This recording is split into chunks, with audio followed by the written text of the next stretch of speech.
Madame, Monsieur, Shalom, bienvenue à HPH Highlight Pendule à l'heure. Votre rendez-vous hebdomadaire avec le prophète Don Céleste Nabi, dit le Kohen Gadol adore la poudrière.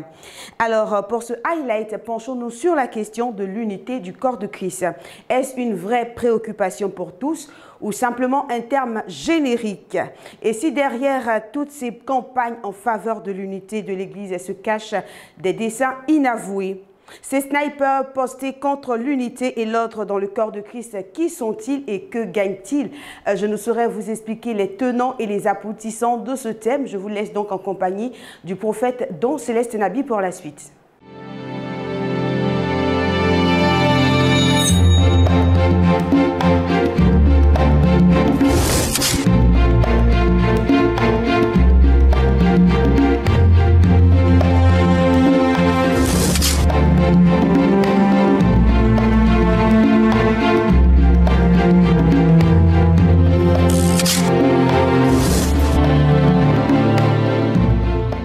Shalom à vous tous, téléspectateurs et internautes.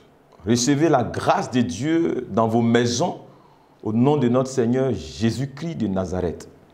Nous dédions l'émission de ce soir à tous les pasteurs qui travaillent ici en terre ivoirienne à l'intérieur du pays. Nous profitons de cette antenne pour saluer ces dignes serviteurs de Dieu, leurs épouses et leurs enfants. Que la faveur de Dieu demeure sur eux. Et nous tenons à leur dire ceci, nous sommes de tout cœur avec eux et très bientôt nous allons sillonner l'intérieur du pays pour une collaboration active. Pour ce qui est de ce soir, nous allons toucher à quelque chose qui fait mal et même très mal. Nous allons parler de tous ceux-là qui prétendent vouloir l'unité dans le corps de Christ, quoique tout le contraire. Tous ceux-là qui crient à l'est et répondent eux-mêmes à l'ouest. Tous ceux-là qui scandent concomitamment à haute voix, vive l'unité, l'unité dans le corps de Christ, et à voix basse ou dans le secret, à bas l'unité dans le corps de Christ. Quel paradoxe! Oui, nous disons que ces professionnels de la comédie, de la digression, de l'hypocrisie et de la dissimulation sont dans nos murs. Oui, ces hommes, ces spécialistes de l'intox savent manifestement mettre en application avec maestria ce qu'ils ont le mieux appris dans les milieux obscurs dont ils sont potentiellement esclaves. Et ça, c'est vraiment regrettable. Et c'est bien le temps d'ouvrir cette question à l'entendement de tous. Désunion et désordre dans le corps de Christ ici en Côte d'Ivoire. Jusqu'à quand? À qui cela profite? Et comment? Qui en est le vrai bénéficiaire? Nous allons essayer de répondre à cette question. Dans tous les cas, c'est bien cela la réalité. C'est bien cela la question et le vrai point. Mais voyez, on nous dit de dire que tout va bien. Il n'y a aucun problème. Le soleil se lève toujours le matin et il se couche le soir. Le temps, il est beau. La neige ici descend en Côte d'Ivoire.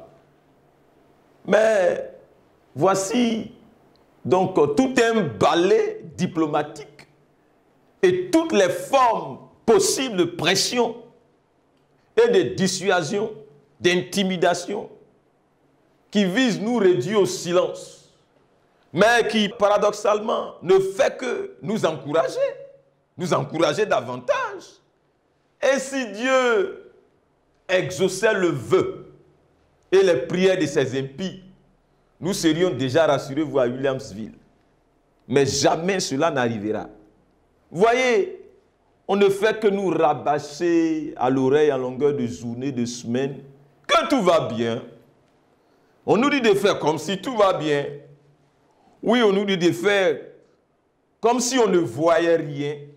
On nous dit de faire ainsi parce que si nous voyons ou si nous parlons, nous risquons de mettre en péril les business, de mettre du sable dans la tiéké des gens. De la tiéké pourrie et de la tiéké qui sent. On doit s'en débarrasser. À défaut de pouvoir nous réduire au silence, de pouvoir nous faire taire, ces gens-là sont prêts à tout prix pour la mise en manœuvre de toutes sortes de pressions, de manipulations, de propositions équivoques. Mais nous venons encore leur dire que ce n'est pas tout le monde qui se vend pour son nombril. Eux, ils se sont vendus, mais nous n'allons pas nous vendre. J'entends dire ici en Côte d'Ivoire que tout le monde a un prix. C'est vous qui avez un prix, hein? Lui, c'est lui qui nous a rachetés par le prix de son sang. Le prix de son sang est inestimable, non évaluable. Voilà. Non chiffrable. C'est ce que valent nos vies et valent nos âmes. Et nous sommes venus leur dire que on ne trahit pas les luttes nobles. C'est une malédiction que d'agir ainsi. Nous irons jusqu'au bout. Au bout de notre combat. Dieu nous est déjà en aide et il nous sera davantage en aide. Déjà, ils sont dans le branle que c'est triste qu'on nous dise tout le monde mange dedans. Tais-toi et mange. Trouble fait.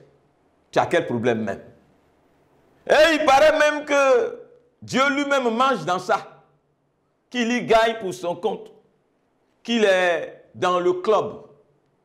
Il paraît même que c'est à cause du désordre que les uns arrivent à s'en sortir à la fin du mois et à joindre les deux bouts. Et que mieux vaut les y laisser faire leurs affaires. Voici donc l'une de leurs chansons philosophiques, je dirais même mortuaires.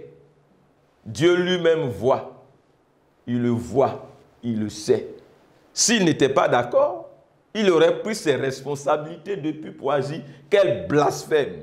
Ils nous disent, tais-toi, papato, assaye, gongonsa, tais-toi, tu parles trop, tu gâtes affaire des gens, laisse affaire va te laisser. On t'a parlé de ces intimidations, comme s'il s'adressait à des jeunes gonzesses. Bon, on nous dit, tais-toi et mange. Mais au juste, manger quoi même? C'était pour manger quoi? Et manger avec qui? Manger des ordures? Manger à la poubelle du mensonge? À la poubelle de la méchanceté? À la poubelle de l'arnaque? À la poubelle de l'hypocrisie? À la poubelle des manifestations démoniaques? À la poubelle des gains sordides? À la table des démons? Et puis, dites-le-moi s'il vous plaît. Un prophète est-il fait pour se taire quand la voix de Dieu dans une nation se corrompt? Quand la voix de Dieu dans l'église se corrompt? Un prophète est-il appelé, mandaté pour collaborer avec les impies, avec les escrocs, avec les anarcheurs, pour piller le peuple de Dieu? C'est cela le rôle du prophète. Un prophète est-il loin par Dieu pour vendre de l'huile dans les églises aux âmes, comme vous le faites, pour vendre de l'eau, pour vendre du parfum, pour vendre des bougies, pour vendre des prières? Un prophète, est-ce un commerçant? Et puis dites-le-moi s'il vous plaît, depuis quand est-ce que le nombre de prophètes s'est accru en Israël, pendant que la condition morale du peuple s'est dégradée? Beaucoup de prophètes qu'il y a comme ça ici en Côte d'Ivoire, regardez la situation morale de l'église. Depuis quand? N'est-ce pas autant des prophètes de Baal, ceux-là qui de vendus et d'imposteurs qu'ils fussent, mangeaient à la table, souillés d'Akab et de Jézabel, qu'on a vu le nombre de prophètes s'accroître en Israël? Oui, je le dis, tous ces hommes et toutes ces femmes qui ne pensent qu'à leur ventre et à leur bas-ventre et qui voient les âmes et l'Église comme une source de gain, tous ces prophètes et toutes ces prophétesses-là sont des prophètes et prophétesses de Baal. Allez leur répéter cela. Je dis que c'est des prophètes et prophétesses de Baal. Et voilà, c'est eux qui osent nous dire de nous taire. Puis-je me taire? Rassurez-vous, je ne le veux point et je ne le puis point. C'est les deux. Et puis, pas extraordinaire, si je me taisais pour quelques mois de vacances à LA, ou même quelque part là-bas dans les îles Souris et autres, Dieu, lui, continuera de parler. Parce qu'à la vérité, c'est lui qui parle, ce n'est pas moi. Et si vous voulez corrompre quelqu'un pour ne plus être dérangé par les oracles, c'est Dieu que vous devez aller corrompre, ce n'est pas moi. C'est lui que vous devez aller intimider, puisque moi je détiens mes messages de lui. C'est lui qui m'envoie pour parler. Donc je ne suis qu'un micro. Où est la rationalité de s'attaquer à un micro, plutôt que de s'attaquer à la personne qui parle? Je ne peux me taire face à ce bazar, à ce foutoir, à ce bordel, à cette foi dans le corps de Christ, sous vos yeux, parce que vous n'êtes pas tous des aveugles, hein, physiquement parlant. Le Seigneur lui-même de dit, s'ils se taisent, les pierres crieront. Matthieu 19, le verset 40, si vous avez encore vos Bibles, parce que vous n'en avez que faire. Vous avez fait le choix de fermer vos yeux et vos bouches, de vous vendre au diable, c'est un choix. Assumez-le, mais ne le démocratisez point. Ça ne prendra jamais avec nous, rassurez-vous. Nous ne savons pas nous taire.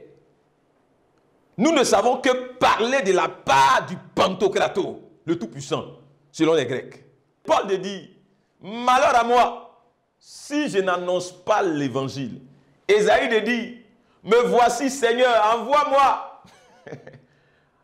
Amos dit, je suis planteur de sycomore, c'est l'Éternel qui m'a envoyé prophétiser. Phénoménal. Jésus lui-même dit, le zèle de ta maison me dévore. L'Esprit du Seigneur est sur moi parce qu'il m'a oint. C'est Dieu qui a envoyé. C'est pour vous dire que la chose dépasse notre volonté, notre entendement d'homme.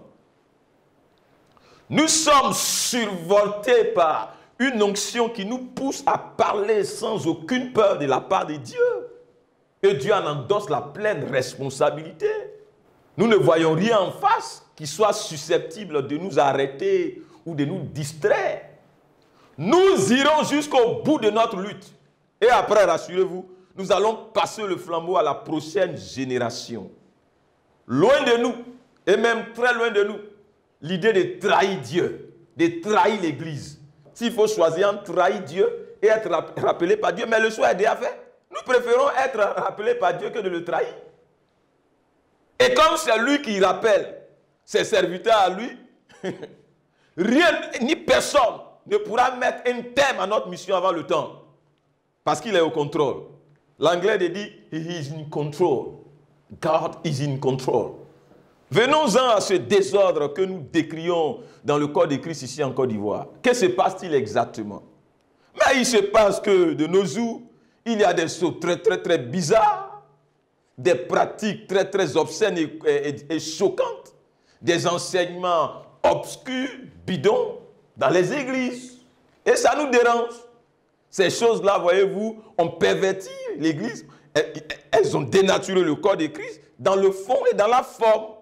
Si bien que pour finir, beaucoup d'âmes sincères ne savent vraiment plus dans quoi elles sont, ni où elles vont, ni où trouver des vraies églises de Jésus-Christ. Voilà le problème. Voyez comment ces choses-là ont littéralement métamorphosé l'image de l'église, terni son témoignage et livré les serviteurs de Dieu authentiques au discrédit, puisqu'on les met dans le même moule que tous les faux. Mais nous ne sommes pas tous semblables. Tout le monde porte l'épithète de pasteur, mais tout le monde n'est pas pasteur. Vous voyez comment ces choses-là qui ont cours dans le corps de Christ, par le fait des impies infiltrés dans l'église, se prétendant serviteurs et servantes de Dieu, s'étant eux-mêmes attribués des postes et positions appels dans lesquels Dieu ne se reconnaît point, voici comment ces choses-là ont terni l'image du corps de Christ. Voici comment ces choses-là ont galvaudé la dignité des dignes hommes qui sont en train de travailler laborieusement à la tâche pour le salut des âmes. Nous disons non, il ne faut pas corrompre la fonction sacerdotale, pastorale. Voyez comment de nos jours s'épanouissent dans le corps de Christ les ministres du diable, les ouvriers de l'iniquité, les infiltrés imposteurs s'étant vendus au diable pour des gains sordides, des mercenaires sans compassion aucune, des loups voraces, dévoreurs d'âmes et dévoreurs de destinées, des sorciers charlatans, enchanteurs et charmeurs, embusqués dans la chrétienté. Ils sont nombreux. Voyez comment ces hommes-là, ayant des Bibles à main et dans la bouche, vêtus de soutanes et d'autres accoutrements, manœuvrent pour tromper les âmes, exactement comme cela est dit dans la Bible, dans 2 Timothée 3, verset 5. Ayant l'apparence de la piété, mais régnant ce qui en fait la force. Voici le vrai point de la situation. C'est de ça qu'il faut parler.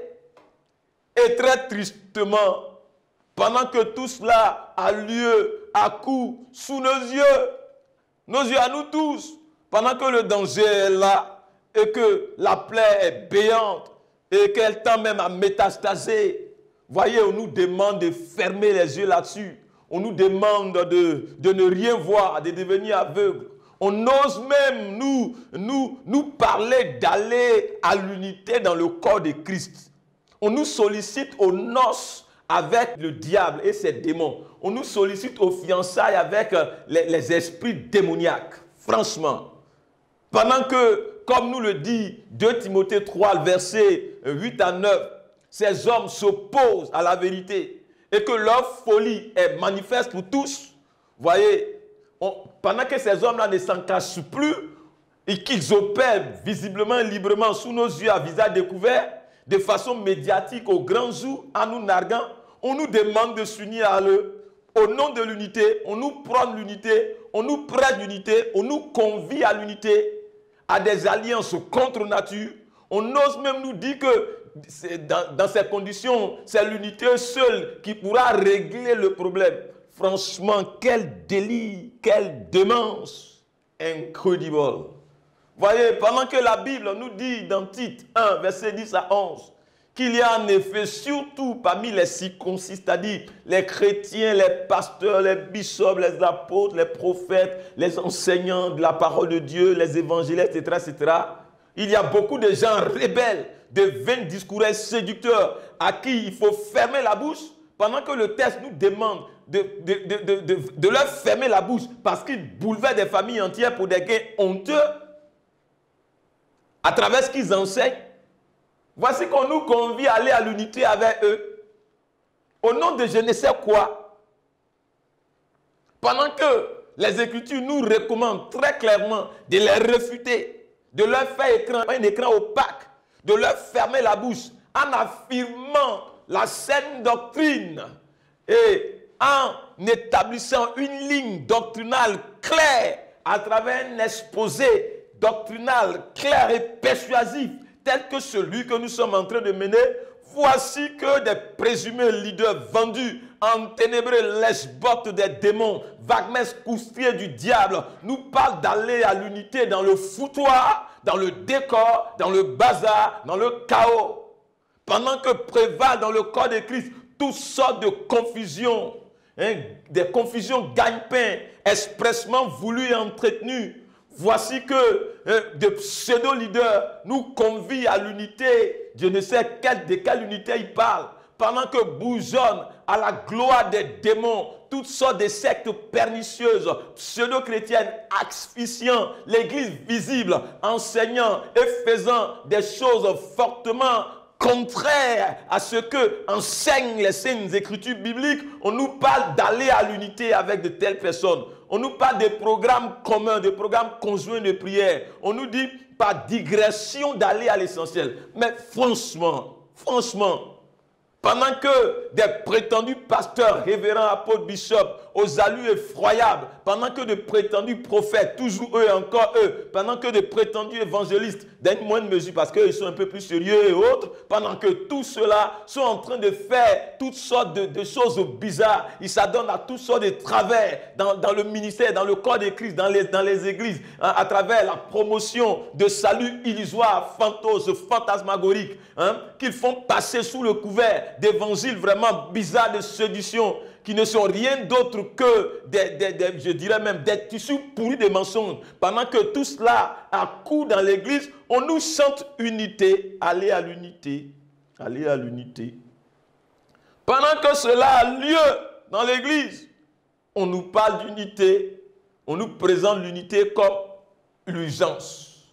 Pendant que ces hommes sont en train de créer toutes sortes de dégâts, ces femmes sont en train de ventiler, intoxiquer les âmes par ces évangiles déséquilibrés, libertins et de striptease. On nous chante unité. Oui, pendant qu'il se passe manifestement des choses inexpliquées, inexplicables, effroyables et incroyables dans les églises, on nous fredonne unité dans le corps de Christ. Franchement. Et là, je ne comprends pas trop ce qui se passe. Je ne sais pas trop de quelle unité les uns parlent. Je ne sais pas trop unité entre qui et qui, unité, pourquoi faire. Je ne sais vraiment pas de quelle unité il est question. Ce qui me scandalise encore plus, c'est que nous assistons à tout cela, bien sûr, sur le regard indifférent de bien des leaders religieux qui sont très souvent eux-mêmes complices et même des instigateurs, promoteurs, activistes de ce chaos qui les nourrit.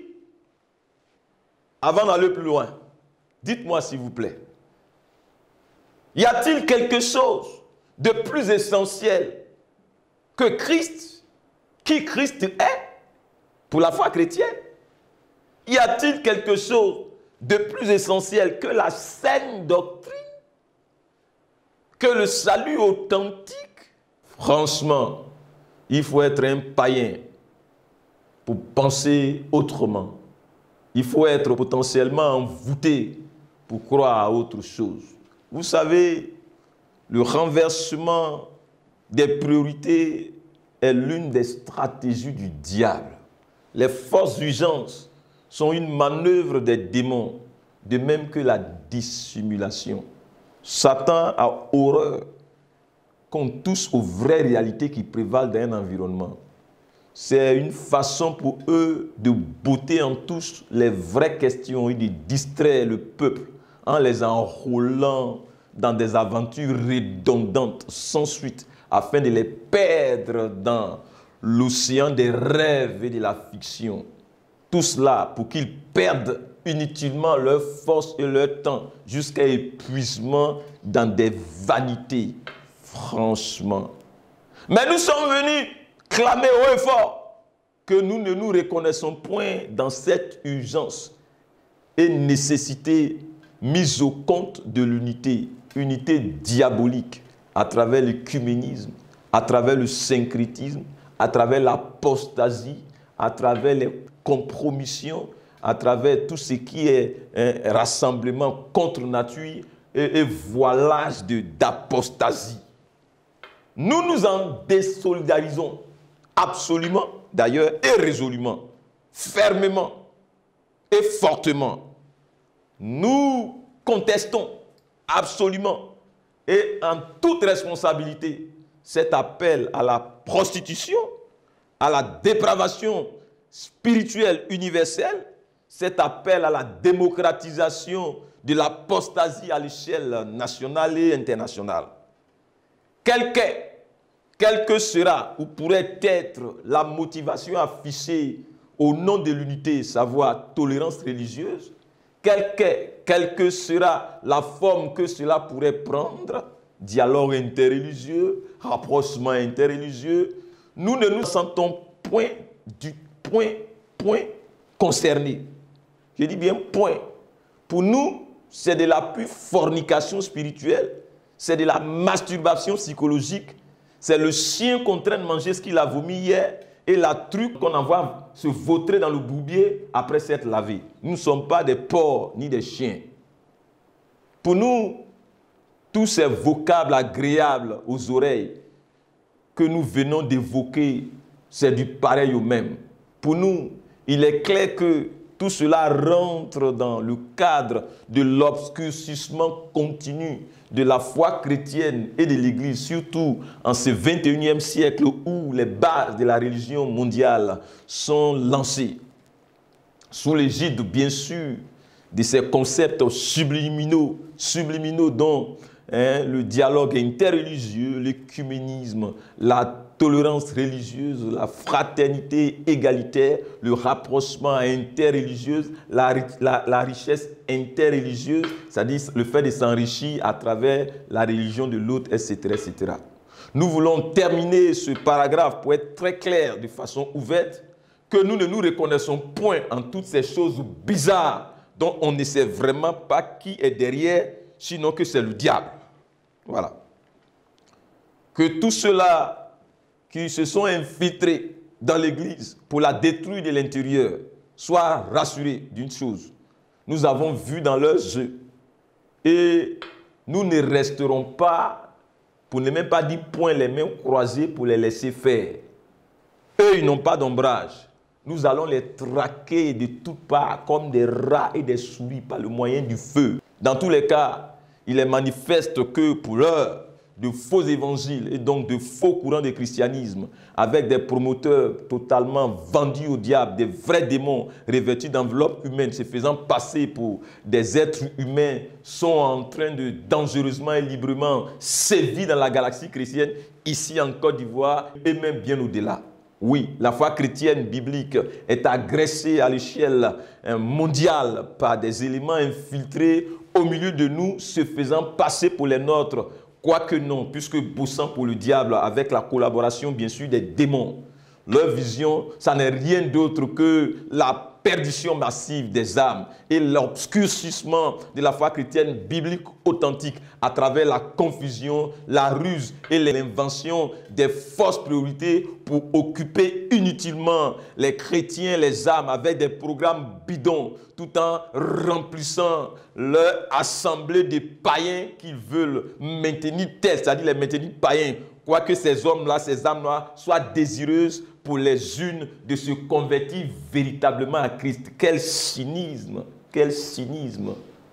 Nous avons décidé donc de nous prononcer pour faire savoir à ceux d'en face qui n'ont pas affaire à des idiots, ni à des oiseaux, ni à des novices en la matière.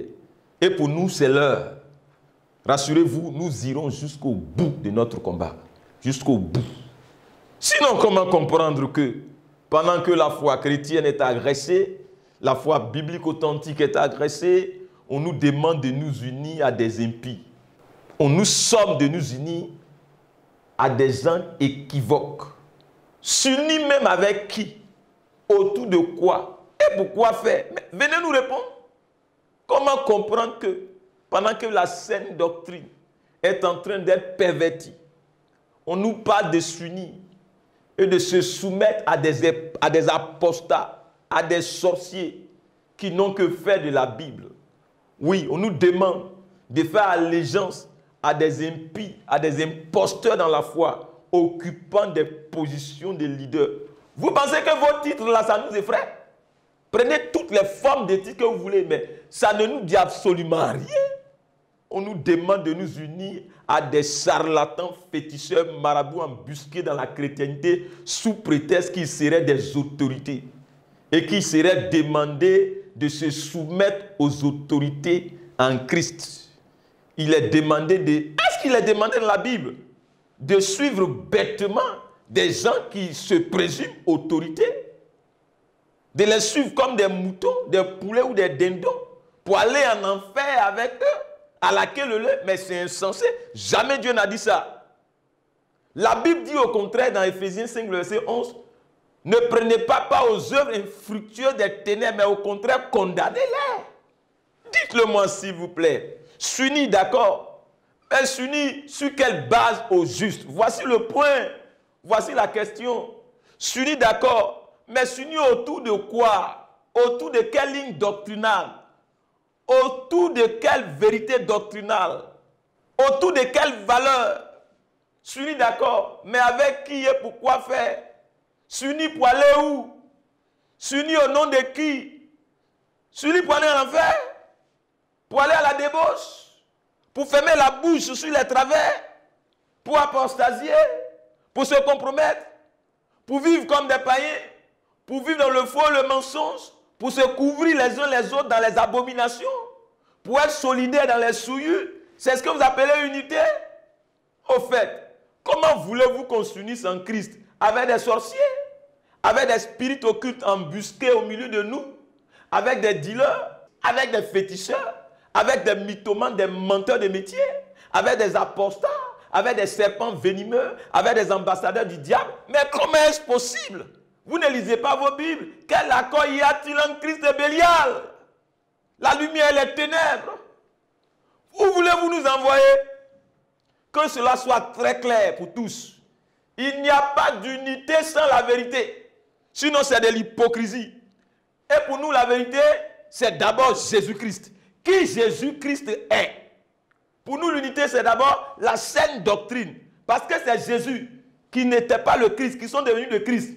C'est Jésus bidon bizarre que vous nous prêchez ça et là. Franchement, c'est Jésus-là. Si c'est en leur nom, jamais nous allons nous unir à vous. Parce que nous prêchons le vrai Jésus-Christ tel qu'il est révélé dans la Bible.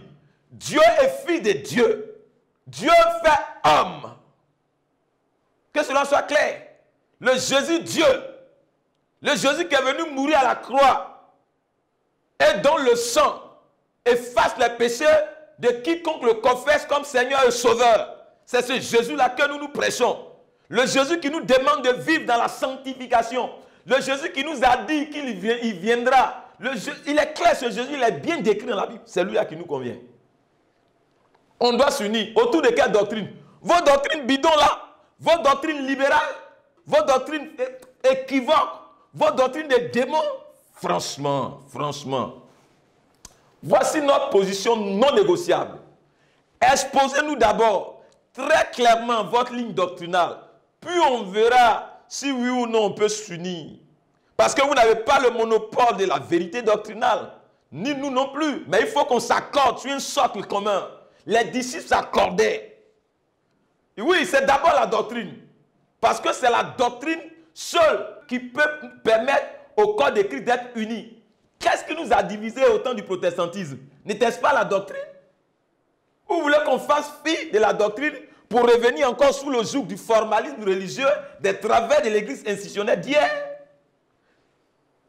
Vous savez, je ne vous apprends rien. C'est la Bible correctement comprise et correctement interprétée qui est la seule constitution susceptible de nous unir en Christ en tant que nation sainte, peuple acquis, royaume des sacrificateurs, sacerdoce royal, race élue. Seule la Bible complètement comprise et bien interprétée. Où sont vos règles d'interprétation? Où est votre herméneutique? Aussi libéraux que vous êtes dans l'interprétation de la doctrine, vous voulez qu'on s'unisse à vous, mais foolishness. Et pour nous, la Bible ne peut ni ne doit faire objet d'aucun amendement constitutionnel possible de la part de personne, fût-il le plus gradé des institutions humaines en matière ecclésiastique. Pour nous, le contenu de la Bible est scellé à jamais, à prendre ou à laisser. Ce n'est pas à vous d'adapter la Bible à vos goûts, à vos choix, à vos vices, à vos travers. Non. C'est à vous de vous adapter à ce que la Bible dit par la repentance, par la révision de vos cultures, de vos manières de faire. Il faut s'en tenir à ce que la Bible a dit, à ce qui est écrit. Puis là, de dire ce que j'ai écrit, je l'ai écrit. La Bible n'est pas le produit d'un brainstorming. Elle ne peut donc faire l'objet d'un brainstorming par pression d'un quelconque lobby pour amendement. Nous disons non. Vous savez, nos dignes prédécesseurs d'hier ont protesté, non pas pour des questions structurelles, mais pour des questions doctrinales, liées aux choses du salut, liées à l'essence du salut. Ils ne voulaient pas qu'on les embarque pour l'enfer. Ils ont refusé qu'on embarque le peuple de Dieu en enfer. Oui, ils ont protesté au prix de leur vie pour que soit préservée l'authenticité de la saine doctrine du salut en Jésus-Christ. Mais c'était des guerriers. Ils n'ont pas protesté parce qu'ils avaient faim. Ils n'ont pas protesté parce qu'ils avaient soif. Ils n'ont pas protesté parce qu'ils se sentaient lésés par quelques avantages temporels d'ordre matériel. Ils n'ont pas protesté parce qu'ils étaient barbares. C'étaient des intellos et des gens bien éduqués, des gentlemen, des combattants pour la justice et l'équité, des héros. Ce fut de grands hommes.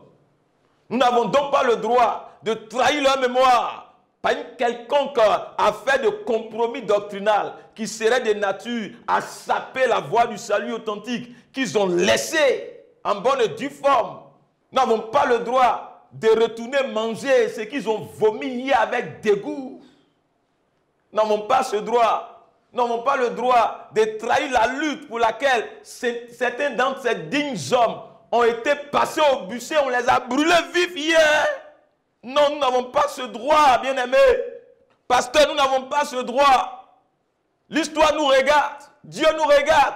Les prochaines générations nous interrogeront. Ils interrogeront notre mémoire. Ne vendons pas le match pour des gains sordides. Ne vendons pas le match pour notre nombril. Nous n'avons pas le choix. Nous sommes condamnés à emboîter le pas à la voie de la justice. Nous sommes des protestants et un protestant, il proteste. Et nous protesterons quand besoin sera. Et nous protestons présentement parce que besoin est. D'ailleurs, nous protestons pour une cause noble, la sécurité doctrinale, la sécurité du salut des âmes. N'est-ce pas noble cela? Nous allons nous arrêter là pour ce soir. La semaine prochaine, nous vous promettons un showtime de feu.